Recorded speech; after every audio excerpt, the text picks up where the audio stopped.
ආයිබෝවන් අද අපි මේ කතා බහෙන් ගැඹුරට යන්න හදන්නේ අර බොහොම උතුම් කැපකිරීමක් කරලා ඒ කියන්නේ ඒ ජීවිතේදීම උසස් ප්‍රතිඵලයක් ලැබපු කාන්තාවක් ගැන අපේ මූලාශ්‍රවල එන සුවිශේෂී කතාවක් ගැනයි.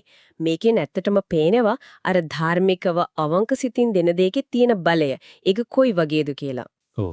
කතාව පටන් ගැනීම වෙන්නේ අනුරුද්ධ මහරහතන් වහන්සේ උන්වහන්සේ ප්‍රමුඛ භික්ෂුන් වහන්සේලා 12 නමක් පිණ්ඩපාතේ වඩින වෙලාවක.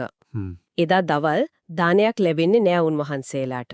ඔව් ඔව්. ඒ සිදුවීම ඇත්තටම හිතට කාවදින එකක්. අර ඔබ කිව්වා වගේ උන්වහන්සේලා එදා පිණ්ඩපාතේ වඩින්නේ මේ බොහොම දුපත් ගමකට. ඉතින් දානයක් ලැබෙන්නේ නෑ. ඒ ගමේ හිටිය ඉස්සරනම් සිටු පවුලක්. හැබැයි ඒ වෙද්දී ඒ අය බොහොම පිරිහිලා, කියන්නේ දුපත් වෙලා. හරි. අන්න ඒ පවුලේ හිටපු දියණිය ගැන තමයි මේ කතාවේ විශේෂත්වය තියෙන්නේ. එයාට තිබුණා අර අසාමාන්‍ය විදිහට ලස්සන බොහොම දිග වරලසක්. ඒ කියන්නේ අර පවුලට තිබුණු එකම වටිනා කියන දේ වගේ වෙන්න නැති නේද ඒක? ඒකට ලොකු ඉල්ලුමක් එහෙම තිබුණා කියලාත් මූලාශ්‍රවල කියවෙනවා. ඇත්තටම අනිවාර්යයෙන්ම අසල ගමක හිටපු තවත් කියමුකෝ සිටු දියණිය මේ කොණ්ඩිට කොච්චර ආසාවෙන් හිටියද කියනවනම් ලක්ෂයක් වටිනා කහවණු දීලා හරි ඒක ගන්න සූදානම්ෙන් තමයි හිටියේ. ලක්ෂයක් ඒ කාලේ හැටියට? ඔව් ලොකු මුදලක්. ඒත් මේ දුපත් දියණිය එයා තමන්ගේ කොණ්ඩේ කපලා විකුණන්න කොහෙත්ම කැමති වුණේ නෑ. එයි. මොකද ඒ කාලේ හැටියට කාන්තාවකගේ වරලස කියන්නේ ඒක නිකන් කොණ්ඩයක් නෙවෙයි. ඒක යාගේ අර අනන්‍යතාවය, ලස්සන, ගෞරවය ඒ හැමදේම එක්ක බැඳිලා තිබුණ දෙයක්. හරි. එතකොට තමයි අර කතාවේ හැරවුම් ලක්ෂය එන්නේ නේද? ස්වාමින් වහන්සේලා බඩගින්නේ ඉන්නවා දැකලා එයා ලොකු තීරණයක් ගන්නවා. ඔව්.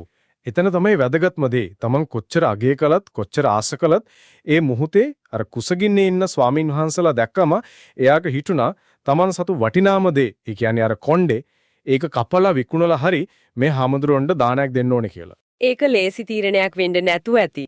කොහෙත්ම නෑ. ඒත් අර ශ්‍රද්ධාව ඒක කොයිතරම් බලවත්ද කියනවනම් එයා මිත්තනියලව කොණ්ඩේ කප්පවා ගන්නවා. අර ලක්ෂයක් දෙන්න හිටපු කෙනාටම යවනවා. ඔව්. අර සිටු දිනියටම විකුණන්නේ යවුවා ලක්ෂයක් බලාපොරොත්තු වෙන්න. ඒත් ලක්ෂයක් බලාපොරොත්තු වුණාට ඒ ගාන ලැබුණේ නෑ නේද? එතනත් පුදුම හිතෙන දෙයක් වෙනවා. ඔව් ඒක තමයි පුදුමය. කොණ්ඩේ කපලා යවුවම අර සිටු දියණිය ගෙවන්නේ කහවණු 12ක් විතරයි. 12යි. ලක්ෂයක් කියපු කෙනා. ඔව්. එයා කියනවා කපපු කොණ්ඩේකට මොන ලක්ෂයක්ද කියලා බොහොම අඩු තක්සේරුවක් කළේ. ඒ කාණේ හිටියේ කහවණු 12ක් කියන්නේ ඉතින් හරිම පොඩි මුදලක්. ඒත් බලන්නේ ශ්‍රද්ධාව. අර ලැබුණු සොච්චමෙන් තමයි ඇය පුදුමාකාර කැපවීමකින් ඉක්මනට දානය හදලා අනුරුද්ධ මහරහතන් වහන්සේ ප්‍රමුඛ ඒ භික්ෂුන් වහන්සේලාට පූජා කරන්නේ. හරිම ශ්‍රද්ධාවක්.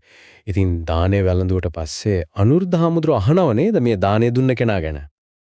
හරියටම හරි දානය වළඳලා ඉවර වෙලා අනුමෝදනා කරන්න සූදානම් වෙද්දී උන්වහන්සේ මිත්තණියගෙන් අහනවා කෝ දායක දුණිය කියලා.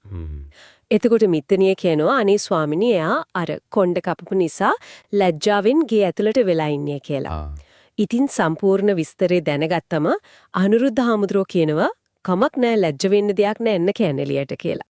මෙන්න මේ වෙලාවේ තමයි නේද අර ඇදහිය නොහැකි දෙසින්ද වෙන්නේ? ඔව් අන්න එතන තමයි ආශ්චර්යය. උන්වහන්සේගේ වචනයට පිටින් යන්න බැරි නිසා ඇයට එන්න සිද්ධ වෙනවා. ඉතින් කොණ්ඩේ නැතුව ඇවිත් අනුරුද්ධ හාමුදුරන්ගේ පාමුල වැඳ වැටෙනවත් එක්කම හැමෝම බලාගෙන ඉද්දිම හරියට ඉබේම වගේ ආයමතර කලින් තිබුණ වගේම ලස්සන දිගු වරලස ඒක එහෙමම පිහිටනවා. ඒ කියන්නේ මොහොතෙම ඒ මොහොතෙම විශ්වාස කරන්න තමාරුයි නේද?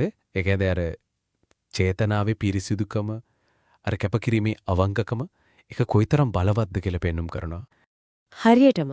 ඉතින් එතනින් ඉවර වුණෙත් නෑ නේද කතාව. ඇයට තවත් යහපතක් වෙනවා කියලා කියනවා. ඔව්. ඔව් ඒ සිදුවීම එතනින් නතර වෙන්නේ නෑ. මේ අසිරිමත් දාණය ගැන අර ආශ්චර්යය ගැන මේ ආරංචිය රටේ රජතුමාටත් යනවා. රජතුමා මේ උතුම් ගතිගුණ ගැන පැහැදිලා එයා කොච්චර පැහැදුනද කියනෝනම් ඇයව ගෙන්නලා තමන්ගේ අගබිසව කරගන්නවා. අගබිසව.